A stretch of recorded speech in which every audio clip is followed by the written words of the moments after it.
Hola a todos, hola a todas, feliz año nuevo, hoy es, ¿qué día? 4 de enero, espero que hayan arrancado bien el año.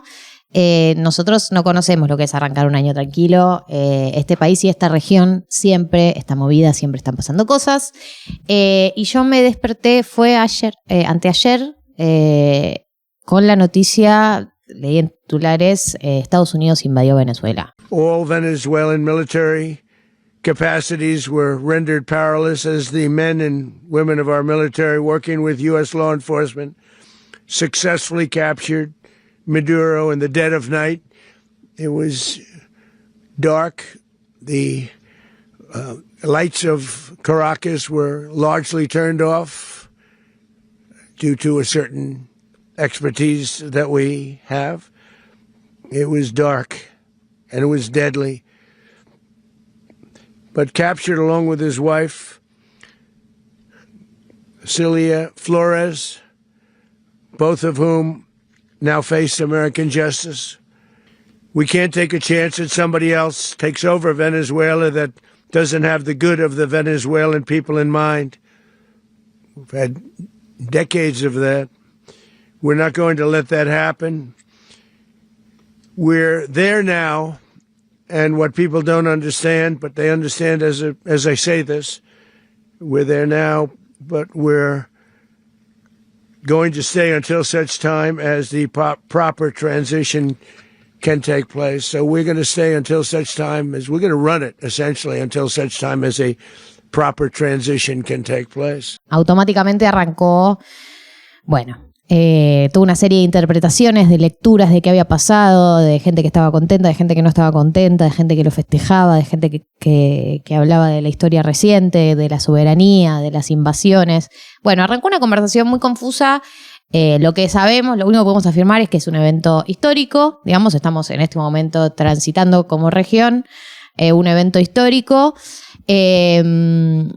Y la verdad es que yo tenía ganas de hablar, como tenía muchas dudas, me imagino que ustedes también deben tener muchas dudas, como alguien que necesitan que alguien les explique, qué va a pasar, que les explique si este es el fin del mundo, que les explique si se vienen otras invasiones, que les explique, a mí también me pasa. Y por eso lo invité a Juan Elman, que los que han visto 1990 ya te conocen, y los que ven Futurock ya te conocen, y los que consumen Cenidal ya te conocen, y los que te han consumido en cualquiera de tus medios ya te conocen, pero para los que no lo conocen, para mí él es el mejor analista internacional de su generación, y probablemente el mejor o top 3 de los mejores analistas que conozco yo. Es una persona muy equidistante, porque también eso me parece importante. Creo que son este tipo de conflictos, Venezuela en particular, como con algunos conflictos internacionales, en donde la gente necesita tomar posición rápidamente, como para también ponerse de todo lo que está bien o todo lo que está mal, digamos, como hay una necesidad muy rápida de hacer afirmaciones, y creo que este es un buen espacio como para intentar entender un poco lo que pasó en contexto, sin afirmar cosas de manera tan tajante sobre qué es lo que habría que hacer, qué es lo que está bien, qué es lo que está mal. Así que, si te parece, Juan, la primera pregunta que tengo es... ¿Cómo estás? ¿Cómo venís? Si estoy a favor o en contra. ¿Es todo lo que está bien o es todo lo que está mal? ¿Cuáles son los últimos eventos? Estamos grabando esto un domingo a la noche. ¿Cuáles son los últimos eventos que sucedieron con respecto a este tema? Obviamente sabemos que detuvieron a Nicolás Maduro, que Estados Unidos dijo que iba a gobernar por un tiempo, una transición, pero no sabemos por cuánto tiempo va a ser. Y yo leía esto de que hay una mujer que pusieron, que era del mundo chavista y que quedó a cargo. ¿Cómo está ahora la situación? ¿Quién manda hoy en Venezuela? ¿Y qué novedades son las últimas que tenemos? Bueno, esa mujer a la cual vos te referís es Delcy Rodríguez, que es la presidenta interina, que es la vicepresidenta de Maduro y que es quien está hoy a cargo. La pregunta de quién está al mando en Venezuela es una pregunta capaz un poco más compleja, porque aún siendo Maduro el presidente de Venezuela en su momento, la interna del madurismo, del chavismo, era a veces difícil de descifrar, y sabíamos que hay diferentes facciones de poder que competían, que están unificadas y que ahora probablemente estén nuevamente en disputa ante un hecho como el que vivimos ayer, totalmente disruptivo. ¿Qué pasó hoy domingo? ¿Qué me parece que es lo más importante para entender? Primero, que Caracas, la capital de Venezuela, por lo que sabemos, y por lo que también uno va reconstruyendo hablando con gente ahí, es que está con cierta calma. Los negocios funcionan, hay una cierta normalidad recuperada. Sabemos algo que ayer no, que es que hay al menos 80 muertos confirmados del lado venezolano de la operación del sábado a la madrugada. Del lado venezolano son fuerzas militares. Sí, y más de 20 personas de la guardia personal de Maduro, la guardia presidencial, lo cual significa que hubo cierta resistencia, por lo menos del círculo, más que el círculo íntimo, la gente estaba a cargo de cuidar a Maduro. Eso ayer no lo sabíamos y hoy sí lo sabemos. Apareció Edmundo González, que fue el candidato opositor en las últimas elecciones, que una gran parte de la comunidad internacional, si eso todavía existe, vamos a charlarlo hoy, reconoce como el presidente legítimo. Apareció en un video y básicamente habló de sí mismo como el presidente, pidió la liberación de presos políticos. Hubo una entrevista muy importante de Marco Rubio. Marco Rubio es quizás el hombre más importante para seguir en Estados Unidos, además de Trump. Es una persona que tiene mucha relevancia, primero porque es como el canciller de Estados Unidos, es el secretario de Estado, pero además es el consejero de Seguridad Nacional, el otro gran cargo dentro del gabinete de Trump, y además es una persona de mucha relevancia para América Latina, porque es un tipo hijo de exiliados cubanos, que es quien dirigía, según sabemos, como el coro más radical, ¿no? Que aconsejaba a Trump de una acción más dura respecto a Venezuela. Bueno, Rubio apareció hoy diciendo básicamente que Estados Unidos no va a gobernar Venezuela. Lo dijo de esa manera porque Trump en la conferencia que de ayer había dicho eso. Lo dijo en inglés, pero un poco la traducción era que Estados Unidos se iba a hacer cargo. Rubio salió a decir que eso iba a quedar a cargo de otras figuras, no Maduro, pero de alguna manera dio a entender que iba a ser el liderazgo que hoy está a cargo de Delcy Rodríguez. Interesante también porque Rubio salió a bancar a María Corina Machado, que es la otra gran dirigente opositora, que es un poco también si bien Edmundo fue el candidato, la persona que uno reconoce como la cara de oposición es María Corina Machado. Ganadora del Premio Nobel de la Paz. Sí, ese Premio Nobel que quería Trump, y uno también imagina que había cierto recelo personal. En la conferencia de ayer, Trump básicamente la ninguneó a Corina Machado, diciendo que ella no tenía el carácter y el apoyo para liderar y comandar esa transición. Si querés lo vemos, lo tengo acá. Dale. El de Trump hablando de Corina Machado. Yes. Aware of the location of opposition leader Machado, and have you been in contact with her? No, we haven't. No, we haven't.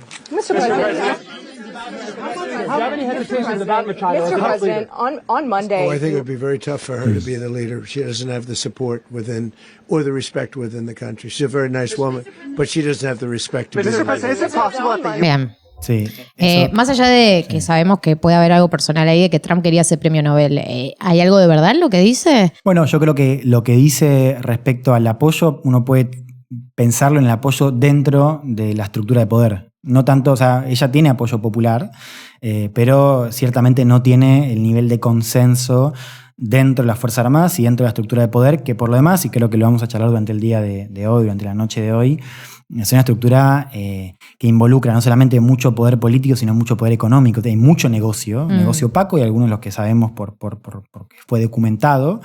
Y eso es una estructura que mueve muchísima guita. Y uno supone que María Corina no tenía el apoyo para liderar una transición. Creo que eso es cierto, más allá de que uno pueda pensarlo como una cuestión también de recelo, que creo que en este caso está en un segundo plano. Está bien, pero Sí. bueno, en el caso de Trump tiene Sí. más sentido que en otros casos asumir una cosa así. Sí, de no, que es haya algo cierto. De hecho, personal. fíjate que hoy salió una nota, me preguntabas por el día de hoy, salió una nota del New York Times donde el ángulo está justamente en el perfil de Delcy Rodríguez y en si ella puede o no comandar esta suerte de transición. Y el artículo abre, después te lo mando para que lo pongas ahí, el artículo abre con una escena donde, según el medio, a Trump le había caído muy mal la performance de Maduro bailando, literalmente bailando. Maduro, que por lo más baila bastante bien. Sí, eso hay sí, que sí. decirlo. También tiene sus pasitos. Tiene bastante flow, pero le había caído mal, según la nota. No tanto el baile, sino un poco ese aire medio canchero que tuvo Maduro, y que supuestamente eso literal, lo llevó a Trump a decidir el ataque.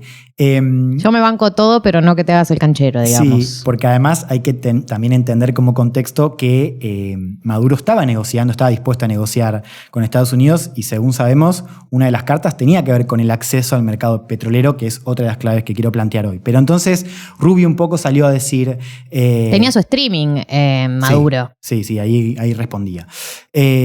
Rubio salió a decir que Estados Unidos no va a gobernar, dio a entender que se iban a intentar llevarse bien con el liderazgo que queda hoy con Delcy a la cabeza.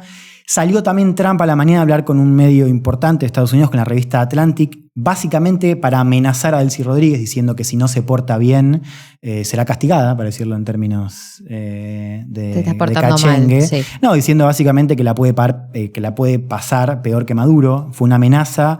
También porque Delcy Rodríguez ayer, después de la conferencia de Trump, sale un poco a marcar distancia con Estados Unidos. Eso, ella todo esto, porque ella es integrante del gobierno de Maduro, pero queda de alguna manera como la designada por Estados Unidos para gobernar. Y no puede quedar hacia adentro como la persona que traicionó a Maduro. Por eso ella sale a decir que el presidente sigue siendo Maduro, por más de que ella esté a cargo hoy. Y capaz la última noticia, hay varias para pensar, después hubo un comunicado de cancilleres más o menos, cancilleres progresistas y con España también sumado a una suerte de repudio de acción regional, pero capaz la otra noticia fue la aparición de Padrino López, que es el ministro de Defensa, está como a cargo de los militares, salió con un tono más duro, digamos, a hablar de la violación de soberanía por parte de Estados Unidos, que me parece que eso muestra que no está para nada claro qué está pasando dentro de la cúpula. Claro, que no sabemos qué posición van a tomar, qué van a hacer, cómo van a reaccionar. Y por eso los próximos días van a ser claves, pero ese dato que yo decía al comienzo de que Caracas está con cierta calma, es decir, que no hay un levantamiento civil ni nada de eso, o los grupos paramilitares que respondían a Maduro, bueno, por lo menos por lo que sabemos, no se están movilizando, no hay una perspectiva de movilización. Creo que lo que pase en los próximos días en esa interna, será crucial. Quiero que hablemos de Venezuela. Creo que obviamente este conflicto tiene como dos grandes focos de análisis. Uno tiene que ver con lo que estaba pasando puertas para adentro en Venezuela y el otro tiene que ver con el aspecto más imperialista, vamos a decirle así, de Estados Unidos y su vínculo con América Latina. Quiero arrancar con Venezuela.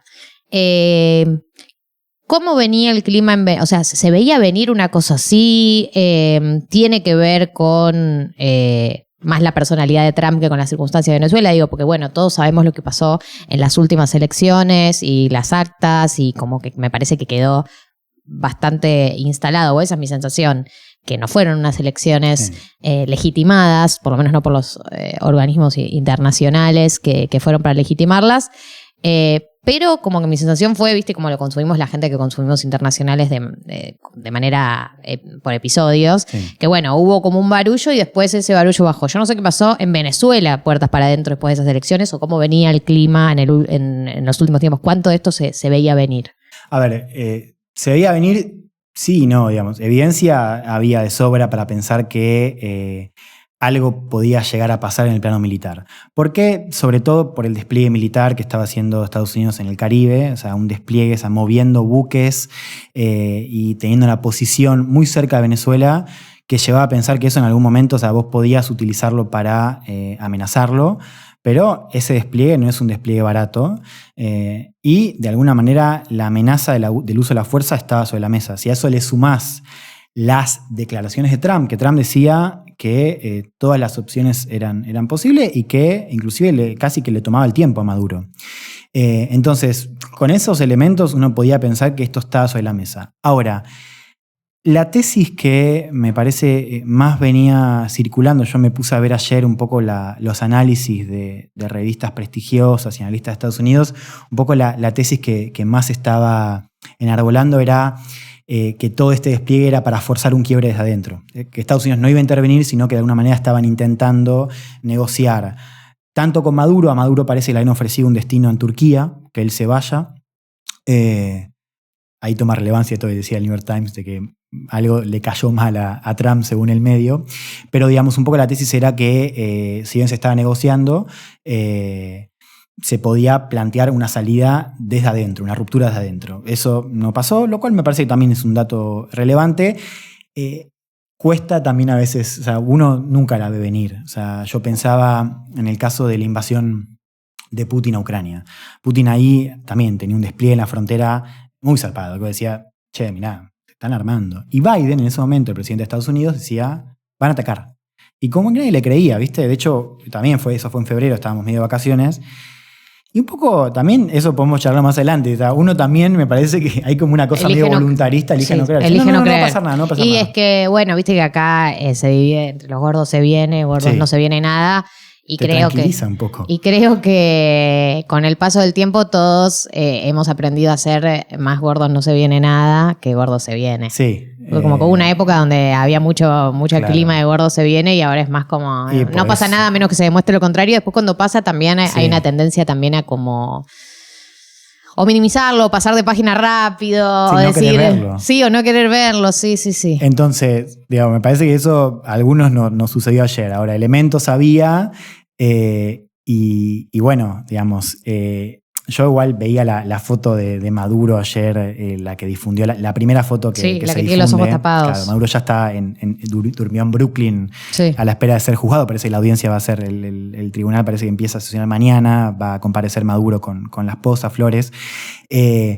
Pero la primera foto de Maduro vestido tipo Bizarrap, ¿viste? Con Sí, con un joint tipo Nike. Sí, con onda también, Sí, hay que sí. decirlo. Baggy. Bueno, digo, esa foto yo la veía y decía, no puedo creerlo. Es la foto del año, es 3 de enero, ¿viste? Sí. No, tremendo. Y eso yo la verdad es que no la veía venir un montón de gente tampoco. Digo, ese despliegue después también te demuestra, entre tantas otras cosas, la superioridad militar de Estados Unidos, que parece una boludez decirlo, pero no tanto. O sea, el nivel de despliegue militar de Estados Unidos para hacer una cosa así, en tiempo récord. Vos pensás además que Venezuela, a diferencia de Panamá, que fue el último país invadido en 1989 por Estados Unidos, en Panamá Estados Unidos tenía tropas, tenía una base militar, o sea, tenía tropas ahí. No es lo mismo hacer una operación donde vos tenés tropas cuando no. No es lo mismo hacer una operación donde tenés un país pequeño a cuando no. Venezuela es un país relativamente grande, con mucha gente, un país además con una geografía compleja, porque tenés selvas, o sea, no es tan fácil entrar.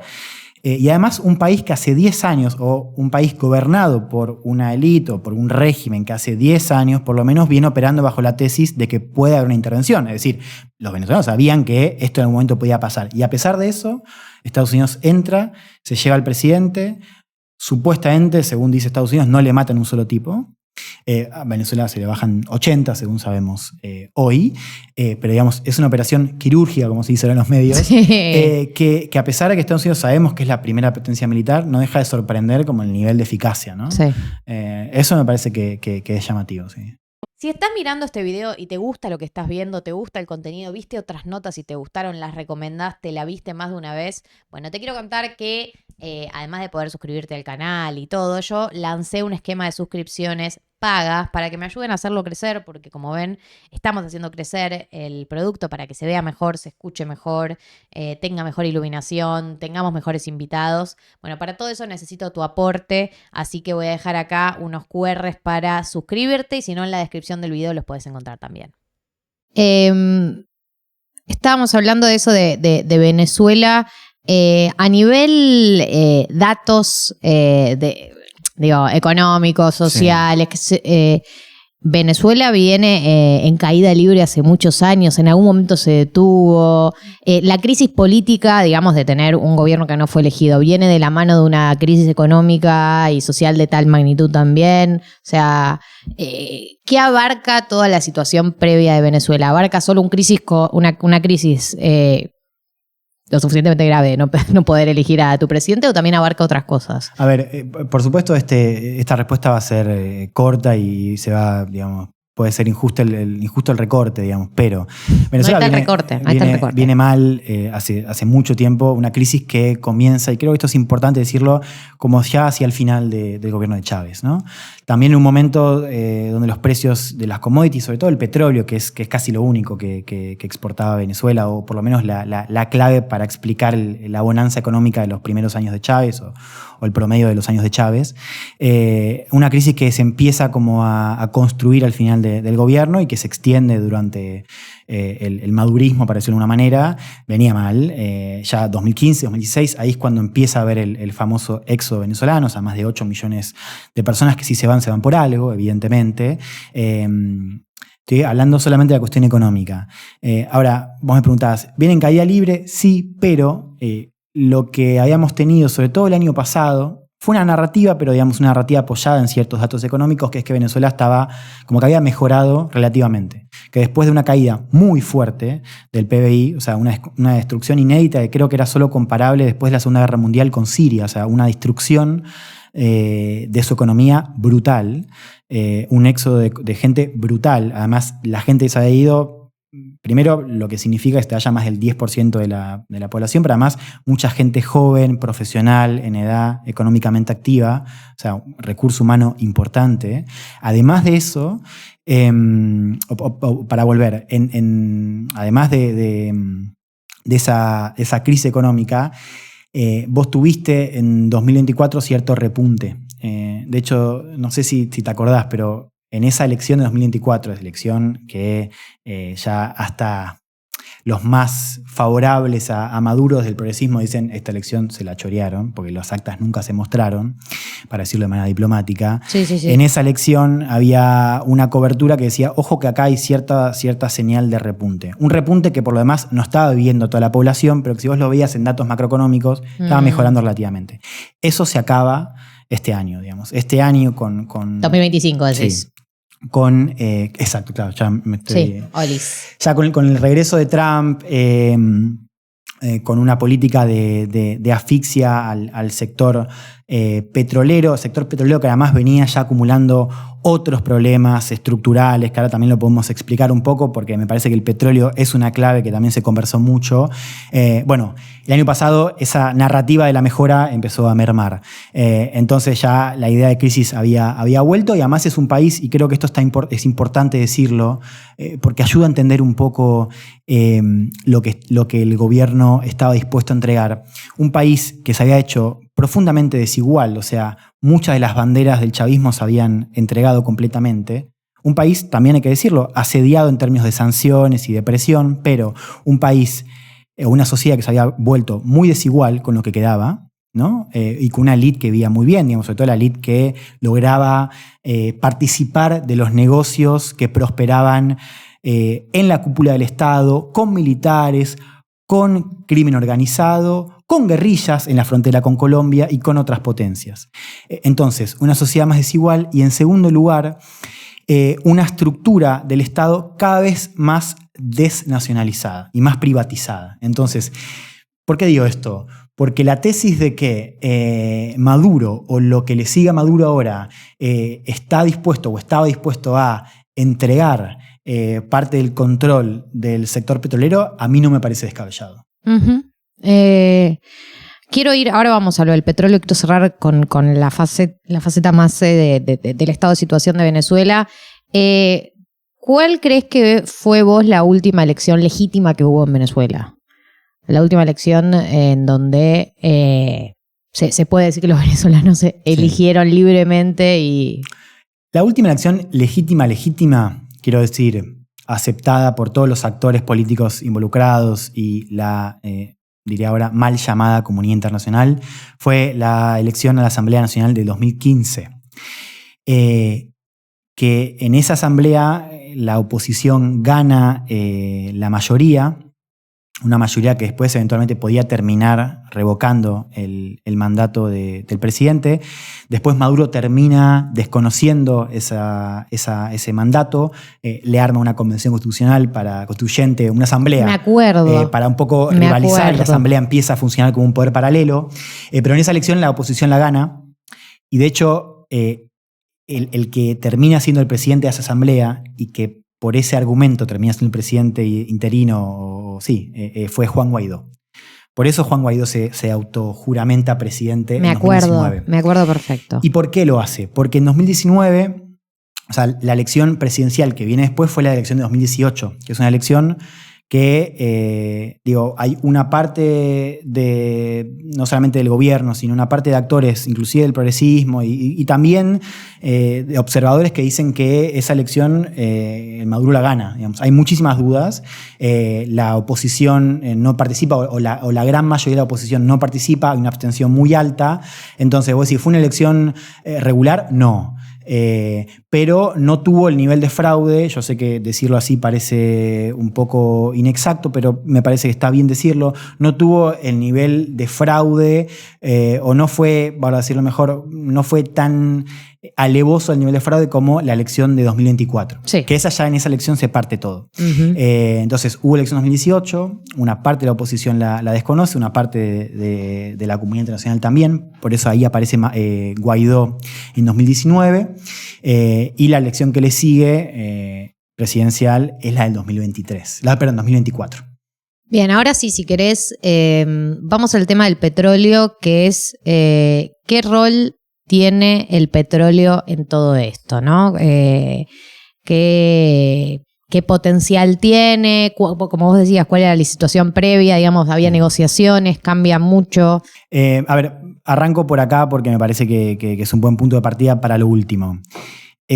Trump habla ayer en una conferencia de prensa inédita e histórica. Si vos me decís de las conferencias de prensa que quedan en la memoria, la conferencia de prensa de Trump de ayer, que si pueden véanla, es espectacular. Espectacular, no porque me parezca graciosa, aunque hay ciertos movimientos ahí, como siempre con él, que llaman la atención, pero porque un poco explica los argumentos de la operación y un poco explica también cómo él ve esta situación.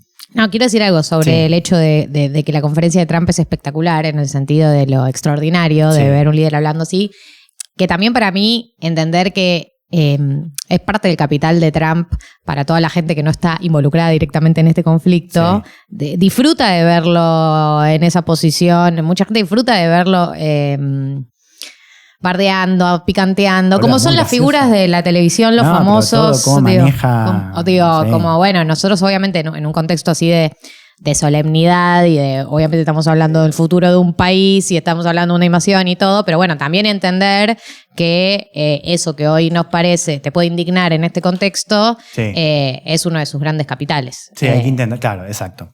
A ver,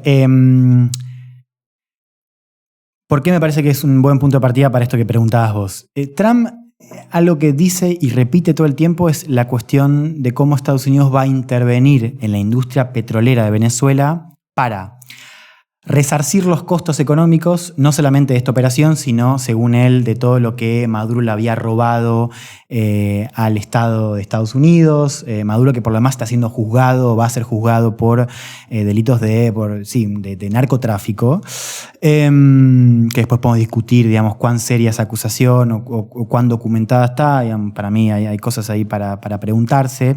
Pero, digamos, él dice que esos costos van a ser resarcidos por una intervención en la industria donde Estados Unidos se va a ocupar de producir, de aumentar la producción de petróleo, donde además Estados Unidos, según Trump, le va a vender a otros socios. Eso es un mensaje directamente a Rusia y a China. Rusia es un país productor, tenía proyectos ahí conjuntos en materia de producción. China era más bien un cliente, o sea, compraba o recibía petróleo también por deudas que tenía el Estado de Venezuela con China. Y lo dice y lo repite todo el tiempo. A mí eso me llamó la atención. ¿Por qué? Porque si vos veías un poco lo que decía Trump en las semanas anteriores, Trump habla todo el tiempo del argumento del narcoterrorismo. Entonces un poco lo que uno se imaginaba ahí era que Trump lo que le estaba diciendo a su base, esto para mí es importante porque hay que leer cómo Trump está justificando una operación que para una parte de su base es una operación que no les gusta un carajo, porque es una base que dice, che, pues con mis impuestos estoy pagando, ¿no? Es una base que tiene, que si hay un principio que tiene, que es el principio de America First, es un principio bien aislacionista, ¿no? Entonces, ¿por qué digo esto? Porque yo me imaginaba una cosa más volcada a la cuestión de el fentanilo o la cocaína que llega a los pueblos y les arruina la infancia y la vida cotidiana de los estadounidenses. Claro, porque el argumento técnico legal por el que lo detuvieron a Maduro es porque lo vinculan con el narcotráfico. Exacto, que es una acusación que ya la habían hecho en 2020. También para entender un poco la línea de tiempo de lo que venía pasando con Maduro. Claro, no es que nació ahora esa acusación. Pero ahora está renovada. En cambio, Trump ayer habla muchísimo de la cuestión del petróleo. A mí me sorprendió, porque me imaginaba otro argumento. ¿Qué hay que decir ahí para entender un poco este cuadro? Yo no soy experto, pero sí un poco leyendo gente que trabaja temas de energía y demás. A ver, Venezuela tiene la reserva de crudo más grande del mundo. O sea, tiene reservas enormes de petróleo crudo. tiene una capacidad productiva muy debilitada, muy mermada. Venezuela en el mejor momento de producción llegaba a representar como el 10% del petróleo que se producía en el mundo. Hoy creo que es en torno al 1%, creo que produce con el mejor cálculo 1 millón de barriles por día y llegaba a producir creo que más de 3 millones en el mejor momento. Una capacidad productiva muy golpeada por la crisis económica, por, digamos, la corrupción y porque también el mercado energético está en otro momento, o sea, no es el mismo mercado que hace 10 años. Esto lo digo porque me parece que hay que preguntar cuán viable es la estrategia de Trump de que sacando petróleo vos puedas normalizar la economía y pagar los costos de la operación. Pero Trump habla muchísimo de eso. Que por supuesto, digamos, cuando te lo está explicando Trump, ¿viste? Decir, no es por el petróleo, es más complejo, se vuelve no algo imposible de decir, pues yo creo que también hay que plantear otras cosas, pero es imposible no pensar en el ángulo del petróleo, ¿no? Lo que hay que hacer es explicar capaz un poco por qué lo que está prometiendo Trump capaz ni siquiera va a ser así, por la cuestión de la producción petrolera. Claro. ¿Cómo vos nombrabas a Rusia recién y a China? Te digo la sensación que tengo yo, pero quizás estoy equivocada. Como que me da la sensación de que Trump no está tan mal con Putin o con Rusia como está con China. ¿Está mal lo que estoy diciendo? No. De hecho, a Trump le preguntan como que siento ayer, que dentro de todo... Ayer le preguntan a Trump por Putin ayer y como que básicamente dice no se está portando muy bien, pero un poco también te queda el tono como de nos podemos entender, digamos. De hecho... Claro, como esa sensación, como bueno, es un... Sí. Hay más chance de que pueda ser un acuerdo explícito o implícito con Putin que, bueno, con China, que está como planteada ya la guerra. Bueno, por eso mismo, digo, más allá, ya yéndonos un poco a Venezuela, después podemos volver. Sí. Pero la tesis que más circula, un poco la idea que más circula como en el Twitter gordo geopolítica, digamos, para decirlo rápido. Sí. Es esta idea de las zonas de influencia, un poco que te retrotrae a otro momento global. Por eso se habla también mucho de que el orden liberal de posguerra creado por Estados Unidos ya está completamente desarticulado, si ya no lo estaba antes. ¿Qué es el orden liberal de posguerra de Estados Unidos? Es básicamente el sistema, el orden global que tuvimos después del fin de la Segunda Guerra Mundial. Bien, me interesa eso. Basado no solamente en ciertas reglas, digamos, reglas que Estados Unidos por lo demás rompió sistemáticamente. Entonces eso me parece que también hay que decirlo, pero también anclado en ciertas instituciones que van desde Naciones Unidas, como el emblema máximo, a también el Fondo Monetario Internacional, el Banco Mundial y demás, y que por lo demás respondían a una vocación de poder de Estados Unidos que era muy clara y que tenía que ver con un rol muy activo en todo el mundo, ¿no? En un rol muy activo basado no solamente en un poderío cultural y económico, la primacía, para decirlo rápido, del dólar y de Harvard y Hollywood y qué sé yo, sino también los fierros, el poderío militar. Ese paradigma es el que entró en crisis ahora. ¿Y por qué decía que fue una idea que... Sí. En todo el mundo, digamos. Sí, en todo el mundo. Pero un poco, a ver, ¿por qué? O sea, entra en crisis por distintas cosas, pero ¿cuál es el elemento que tenés acá que más te lleva a pensar en eso? Que el país que lo construyó, al cual supuestamente lo beneficiaba, dice, no. O sea, que Estados Unidos esté haciendo este tipo de cosas es un poco lo que te lleva a pensar que Estados Unidos, te lleva a pensar, porque lo dice el propio presidente, que Estados Unidos ya no cree en ese orden. De vuelta, vos podés decir, mirá, tuviste un montón, qué sé yo, en el 90 hubo intervenciones, yo te nombraba el caso del 89 en Panamá, digo, no es que Estados Unidos se portaba bien, pero digamos, favorecía ese tipo de sistema o ese orden liberal, si querés, y esa posición que tenía en el mundo y ahora parece que ya no la quiere tener.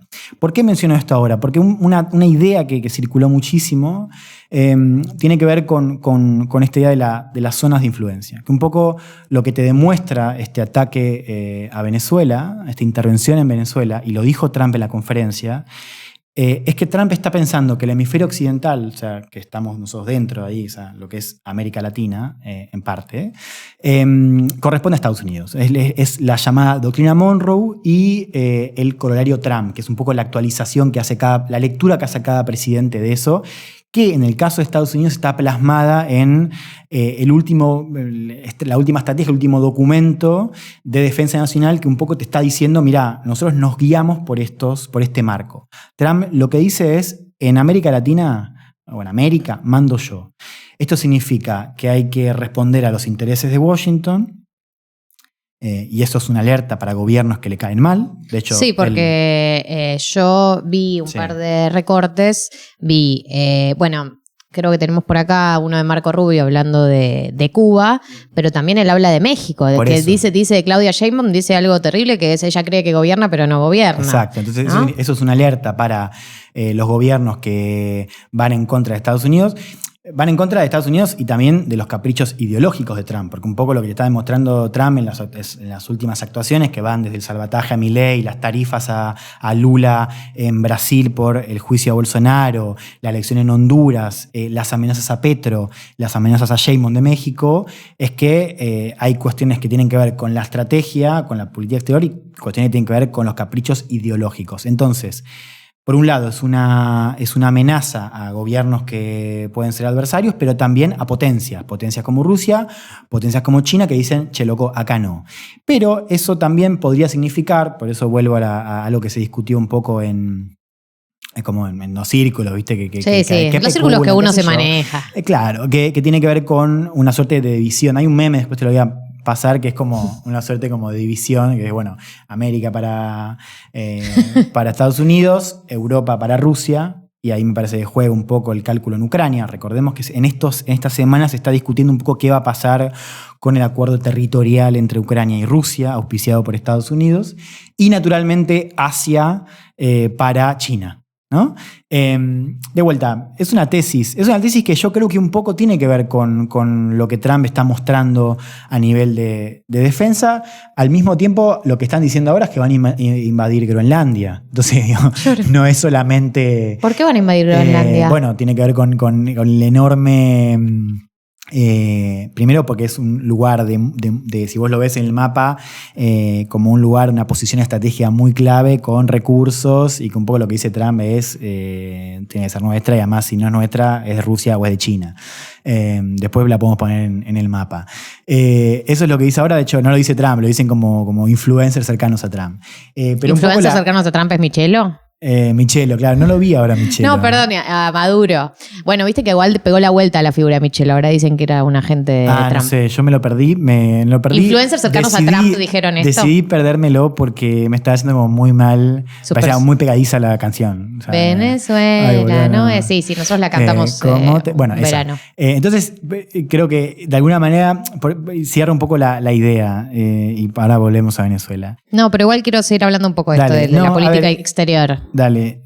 Algo que se dijo ayer, y yo creo que está bien la idea, es que uno puede decir, para China y Rusia, que son cercanos a Venezuela, este movimiento no parece algo bueno, digamos, porque pierden aliado.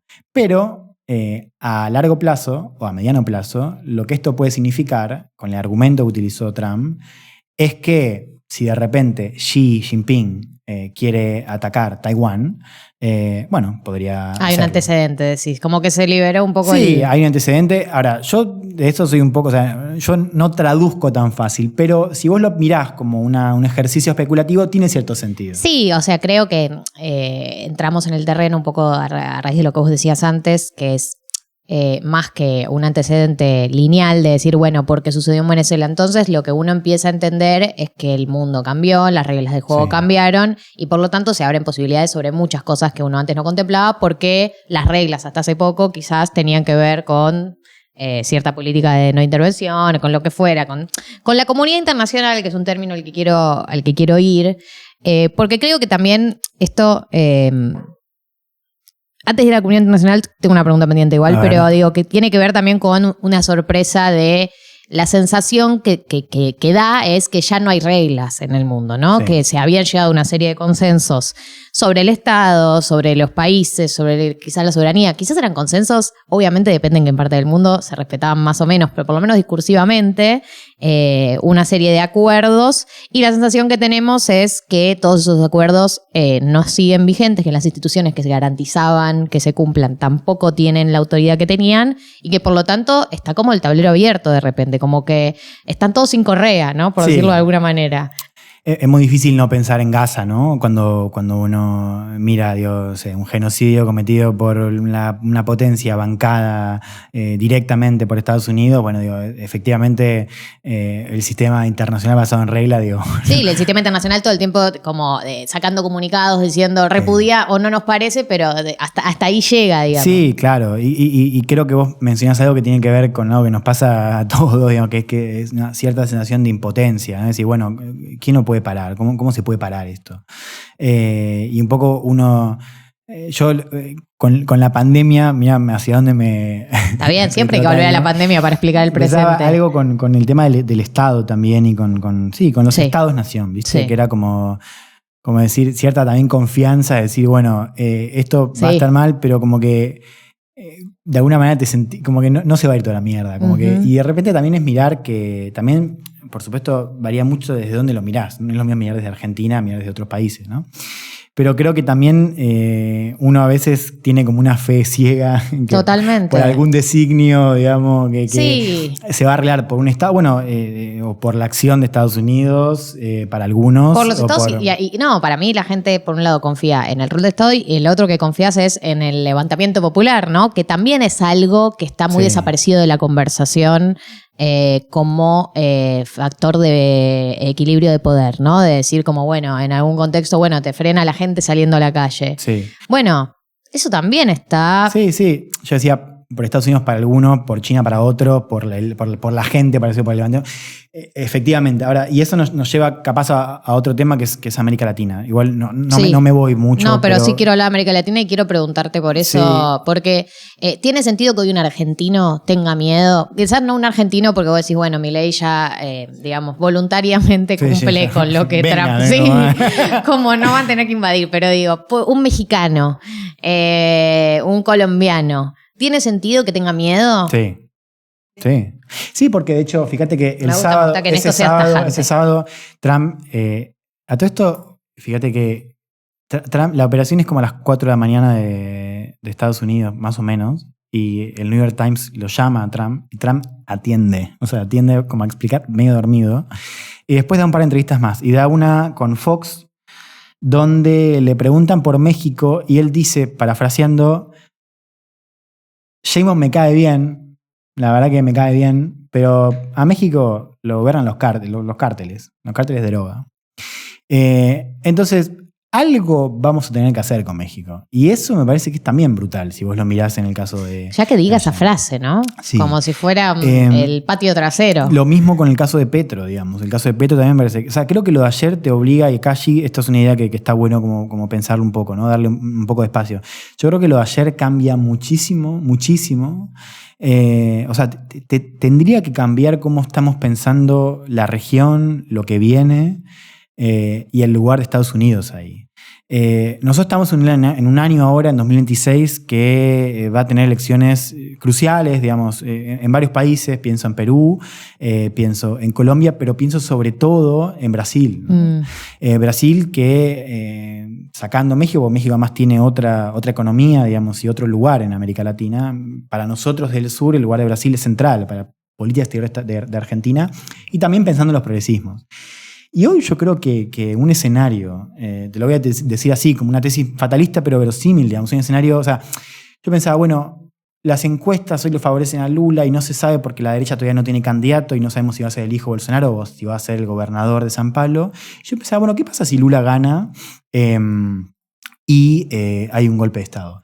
Porque lo que sabemos... Eso ya no me resulta tan extraordinario, te digo, ni siquiera por la historia de Brasil reciente. Sí, digo. De hecho, fíjate ahí, hay una documentación, o sea, un reportaje muy exhaustivo del Financial Times que documenta cómo la administración Biden operó activamente para... básicamente desestabilizar el intento de golpe de Estado que existió, el intento, en Brasil. Entonces uno dice, bueno, capaz con Trump era otra cosa. Revés, y ahora, con este antecedente que tenemos, me parece que esa tesis no es descabellada. ¿Por qué digo esto? Más allá del caso de Brasil, porque te obliga como a repensar un poco el lente. Yo creo que de la conferencia de ayer a mí me llamó muchísimo la atención, y lo digo ahora porque me parece que es un escenario que tenemos que ver, que es Cuba. O sea, hay otra cosa que dice ayer Trump, que la dice sobre todo Rubio, Rubio, de hecho ahí le deja el lugar a Rubio, y Rubio dice, si yo fuese un integrante del gobierno cubano, yo estaría preocupado, ¿no?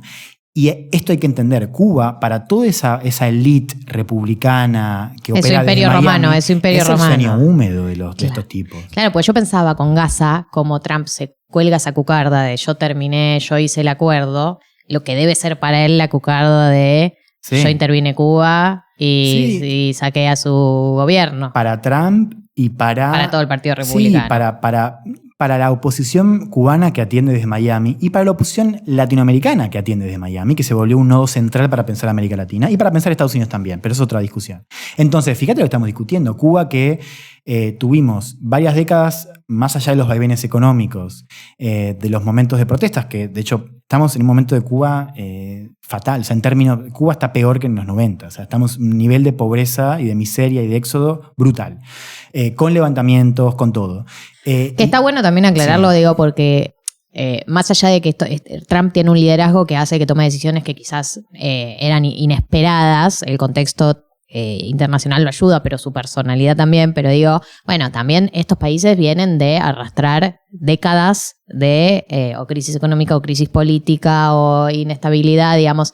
Creo que es injusto dejarlo afuera del análisis porque uno puede estudiar solo la historia del imperialismo yanqui y la invasión, pero es injusto, digamos, porque si no también no entendemos dónde estamos parados, no entendemos cómo piensa la gente que puede estar contenta con esto, no podemos entender... Claro, pero yo no hago una valoración positiva. Yo lo que quiero decir de Cuba es primero decir que hay que mirarlo, por esto que dijo ayer Rubio, pero además porque nosotros, con toda la discusión que tuvimos, gente que trabajaba desde antes, porque yo agarré la última parte de Cuba, pero digo Cuba porque Cuba es muy simbólico para toda la izquierda latinoamericana. Obvio. Muy simbólico. Obvio. Y para una generación que todavía sigue en el poder o cerca del poder. Y de repente vos tuviste intentos de intervenciones, sí, qué sé yo, cochinos y demás, pero...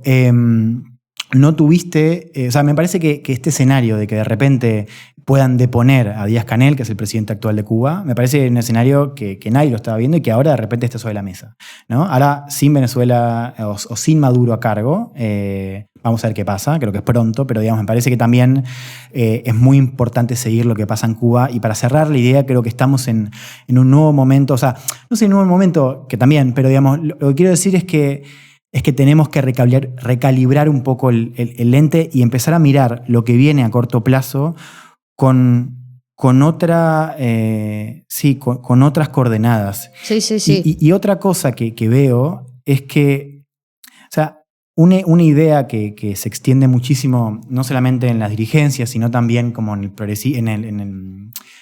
la academia, en el periodismo, en los opinólogos, digamos, es que todas estas cosas que estamos viendo de Estados Unidos, a la larga, van a debilitar a Estados Unidos, sobre todo en su poder blando, en su soft power. ¿Viste que hace un Me rato, lo enseñaste vos, el término soft power, en 1990. Hace un rato hay yo una te columna decía sobre eso. Vos me preguntabas del orden y yo te decía que Estados Unidos un poco lideraba ese mundo, sobre todo después de la caída del muro, con fierros, con el dólar, pero también con su prestigio, con su soft power, digamos. Sí, con Hollywood, con Michael Harvard, Jordan. Con Michael Jordan y The Last Dance, el capítulo 5, lo sigo pensando. Absolutamente, ese capítulo, boludo, es...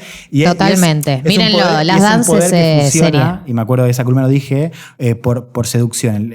Los fierros es coerción. El poder blando te seduce, vos te querés parecer a Estados Unidos, que eso es una realidad que la izquierda durante mucho tiempo no entendió las sociedades latinoamericanas. No, no entendíamos el aspiracional. Sigue siendo, bueno, eso. Entonces hay una idea de que a la larga esto va a joder a Estados Unidos y que solamente puede reforzar la posición de China, que es el gran socio comercial de la región, salvo algunos casos muy específicos.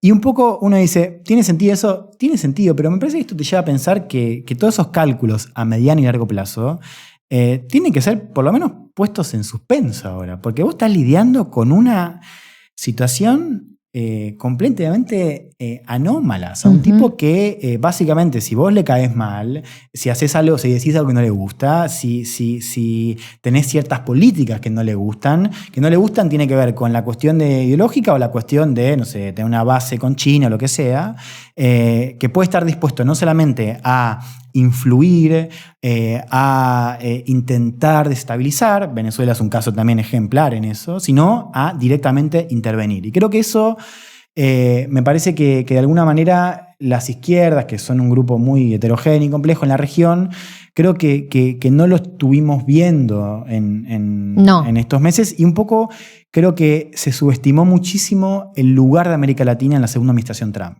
Eso me parece crucial. Bien.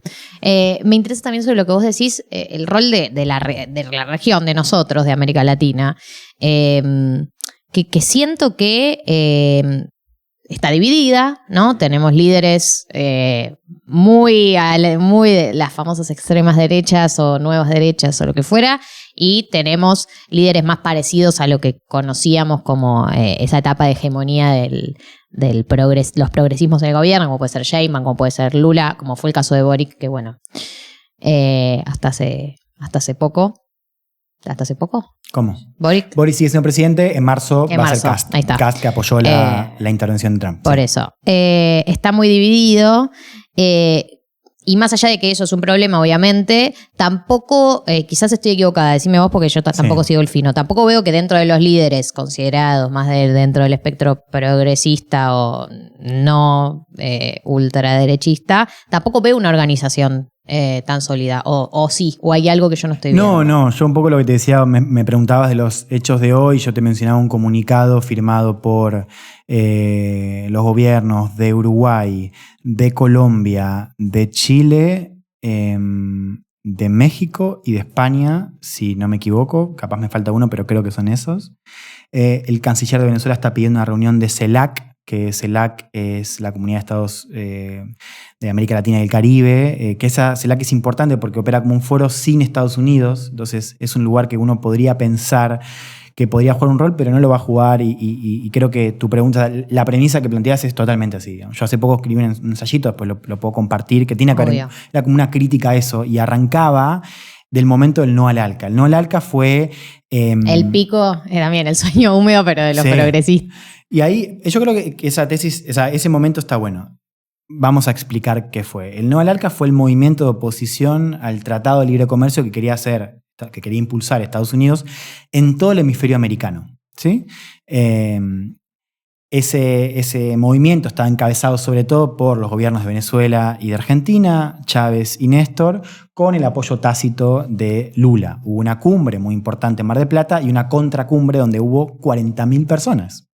Estaba desde Maradona, Evo Morales, estaban las abuelas de Plaza de Mayo, y ese fue un momento como casi una postal, ¿no? Que volvía y volvía y volvía y volvía. Hace poco se cumplieron, de hecho, 20 años, si no me equivoco.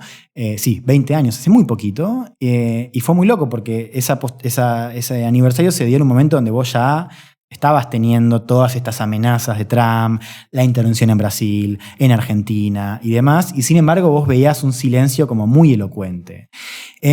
A ver, creo que esto que te decía de subestimar el rol de América Latina en el segundo trumpismo, me parece que ahí hay algo. Ahora, también creo que hay otra cosa que un poco el caso venezolano muestra, y es un poco incómodo, pero creo que es necesario decirlo, pensarlo y demás.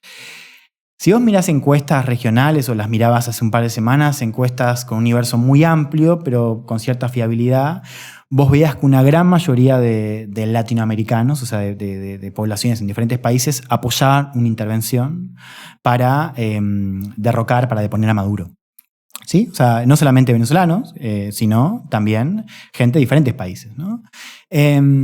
Y ahí hay que entender que Trump no es una persona especialmente popular entre latinoamericanos, de hecho eso está medido y no es así, pero vos lo que veías era que esa narrativa de Trump respecto a Maduro y respecto, si querés, en un marco más amplio, respecto a la cuestión del crimen organizado y el mal llamado narcoterrorismo, eso tenía cierto eco en la población latinoamericana.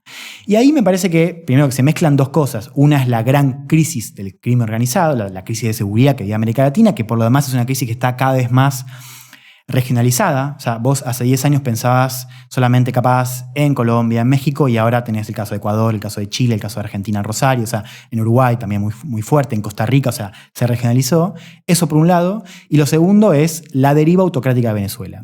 En lo primero, la verdad que cargarle el tema a las izquierdas sería un poco injusto, porque tiene que ver con otros factores. Ahora, en el caso venezolano, me parece que ahí sí hay algo para pensar, porque Durante varios años, y esto fue un problema, la izquierda o las izquierdas, en gran medida, con muy salvadas excepciones, o no lograron dar una respuesta regional a eso. Pienso en el último caso de las elecciones de 2024, la mediación de Colombia, de Brasil y de México. O por lo menos, y acá cierro el punto, construir una narrativa que te permita, como te diría, despegarte de eso. Para mí hubiese sido interesante una propuesta o una política más ambiciosa. Pero creo que lo que estamos viendo hoy, o sea, por supuesto yo no apoyo para nada lo que hizo Trump, pero digamos, de alguna manera me parece importante preguntarse, bueno, ¿cómo llegamos hasta acá? Obvio, ¿no? absolutamente no. Y yo creo, a ver, yo creo que no nos podemos imaginar lo que se debe sentir ser un venezolano que vive en Venezuela y vive el devenir político de su país. No podemos ni imaginar la impotencia que deben haber sentido muchos, la angustia, la sensación de soledad también, porque es un poco esto de, bueno, incluso con las últimas elecciones, que fue como lo más burdo, sí, sacaron comunicados, sí, repudiaron, pero como, bueno, la sensación de, bueno, hasta acá podemos hacer, ¿viste? Hasta acá podemos llegar. Incluso, si vos decís, bueno, no Estados Unidos, pero tus países más cercanos, incluso países de América Latina, digo, otros países que podrían ser considerados más, no tienen la carga que tiene la intervención de Estados Unidos, digo, como que la sensación era, nadie puede hacer nada, chicos, arréglenlo ustedes. Sí. Entonces, digo, sí, creo que debe ser es muy difícil para nosotros imaginarnos y ponerse en el lugar y decirle a los venezolanos qué deberían estar sintiendo, cómo deberían estar leyendo esto que pasó. Digo, me parece que es una situación tan lejana para nosotros. Digo, más allá de que, salvando muchísimas distancias, a muchos argentinos, incluida yo, nos costó también entender el voto a Milei, porque también nos costó entender la desesperación, la angustia, etcétera. Digo, creo que en este caso pasa un poco eso también de... esto es lo que yo te decía, como que hay mucha gente que rápidamente le dice a los venezolanos lo que deberían opinar, cómo deberían leerlo, y yo digo como... Sin escucharlos. Vos, claro, y además como... ¿Quién sos? Exacto, todo eso junto. ¿Quién chotas? No, como una cosa de boludo, andá vos a vivir la experiencia y fíjate si después sacarías las mismas conclusiones, No, boludo. Sí, no, y también, totalmente de acuerdo, y el insumo, o sea, escuchar, hablar, que te cuenten de primera mano, me parece que es un insumo central y creo que esa posición también pierde de vista lo valioso que es eso.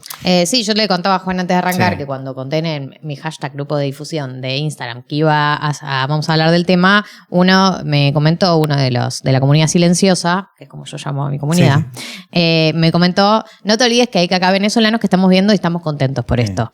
Entonces, uno dice, para una persona que tiene la línea política que tengo yo, uno esperaría que todos tengan la línea no a la invasión, pero como nosotros no estamos ni cerca de entender lo que vive un venezolano hoy, adentro de Venezuela principalmente o afuera, no podemos comprender cómo eso pueda pasar. Y creo que es algo que yo desde mi lugar de progresista, que creo que uno de nuestros grandes déficits en este tiempo fue que creímos que tu lugar en la pirámide social iba a predecir tu comportamiento político o tu voto, que fue uno de los grandes problemas y uno de los grandes choques que tuvimos de no entender cómo alguien en cierto lugar como estar en cierto sector social te debería hacer opinar de esa manera. Creo que estos son también eventos en donde a veces uno tiene que, lo que vos decís, como escuchar un poco y entender un poco, porque si no siempre... pensamos que los venezolanos son lo que nosotros creemos que son, viste, como nunca terminás realmente la realidad, digamos, es como nada, eso, creo que este conflicto siempre invita mucho a opinar y a juzgar y nada, creo que son situaciones que entiendo que deben ser muy desesperantes y por eso también muchas personas estarán contentas, entre ellos Catherine Fulop. No vi que puso. Sí. Tengo unas últimas preguntas, un par de últimas preguntas. ¿Cómo fue la reacción del resto de los líderes del mundo? Saliendo, con América Latina y sin vos, me comentabas antes el tuit de Marine Le Pen, que acá lo tengo, si querés lo podemos leer. Dale. Pero me interesa después también que me cuentes qué dijo el resto de la gente. O el resto de los líderes más importantes. ¿Querés leerlo vos o lo leo yo? Como quieras. Bueno, lo leo yo. Dale. Había 1000 razones para condenar al régimen de Nicolás Maduro, comunista, oligárquico y autoritario. Había impuesto un manto de opresión a su pueblo durante demasiados años, hundiendo en la miseria a millones de venezolanos cuando no los obligaba al exilio. Pero hay una razón fundamental para oponerse al cambio de régimen que Estados Unidos acaba de instaurar en Venezuela. La soberanía de los estados nunca es negociable, independientemente de su tamaño, poder o continente. Es inviolable y sagrada. Renunciar hoy a este principio por Venezuela, por cualquier estado, equivaldría a aceptar nuestra propia servidumbre mañana. Esto sería un peligro mortal, sobre todo cuando en el siglo XXI ya presencia importantes convulsiones geopolíticas que proyectan una sombra permanente de guerra y caos sobre la humanidad. Ante esta situación, solo podemos esperar que el pueblo venezolano tenga voz lo antes posible. Son ellos quienes deben tener el poder de definir soberana y libremente el futuro que desean forjar como nación. Algo pasa cuando, yo ayer como que los héroes, viste, de Twitter eran Le Pen y Larreta. No, me mata. Me da vergüenza cuando hacemos esas cosas a mí, porque es como, boludo, tenés principios tan blandos que Le Pen dice algo que te gusta y de repente es tipo, tipaza, siempre te banqué. Pero el contenido está del... muy bien, o sea, quería capaz comunista, pero y la parte del comienzo, pero... lo que dice está, me parece muy bien. Y yo es como algo extraordinario en esta época, que es como una postura medio en el medio, ¿no? Como... Sí, a ver, si nos ponemos un poco quisquillosos y casi snob, digamos, hay una tradición geopolítica francesa. Claro. No se metan con nosotros. Sí, no. De soberanía. De Gaulle, autonomía estratégica, hasta Macron, digamos, no lo diría así, pero podría hasta fabiarlo, digamos, me parece. Macron que salió a bancar a Edmundo, o sea, sacó un comunicado hablando un poco, sacó una posición por lo menos un poquitito más interesante que la de la Unión Europea o la de la Comisión Europea, que es como el gobierno de la Unión Europea, que básicamente no dijo nada en contra de la actitud de Estados Unidos. Los que sí lo hicieron, que son, digamos, naturalmente, el caso de Rusia, de China, el caso de Irán, digamos. Uno me parece que tiene que analizar los comunicados, pero tiene que analizar también lo que hicieron. O sea, Rusia tiene un acuerdo con Venezuela que incluye cuestiones de defensa y militares, y sin embargo no movió un dedo, para decirlo rápido. China tampoco, y es inconcebible que lo hagan en este momento, me parece. Me preguntabas por otras reacciones. Sí, digamos. ¿Cuáles fueron las más importantes, crees vos? No, a ver, a mí me parece muy... Vuelvo a América Latina. A mí me parece muy elocuente, muy sintomático también, que vos mirás el mapa y vos lo que ves es una región muy fracturada. O sea, recién hablábamos un poco de la fragmentación de las izquierdas o la falta de acción y de este momento de desorientación, pero me parece que si vos mirás el hecho de que Argentina apoye tan ruidosamente, digamos, vergonzosamente, no solamente por lo que hace, sino de la manera en que lo hace, yo lo decía, o sea, como que si vas a estar en contra, o sea, si vas a apoyar lo que pasó, no lo hagas con tweets de coherencia, por favor. O sea, me mata, o sea, me destruye. Digo, por favor, no puedo. Sí. Pero bueno, el caso de Ecuador, el gobierno de Noboa, el caso de Perú también, que está por tener elecciones, una suerte de apoyo tácito a la maniobra.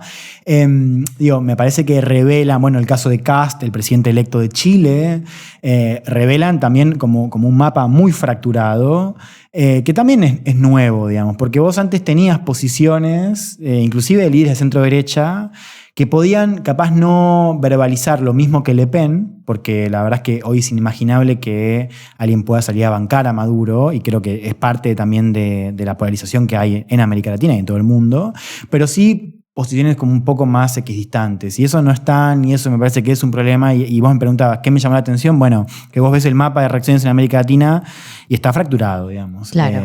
Y está fracturado en cosas que son bastante relevantes, o sea, porque no estás hablando de, no sé, un acuerdo para nombrar tal cosa de tal documento, estás hablando de una operación que te abre la puerta a un mapa completamente diferente. Milei lo que ha dicho en entrevistas es que a él le encanta el nuevo esquema de Estados Unidos porque favorece a sus aliados ideológicos y le complica la vida a sus adversarios, digamos.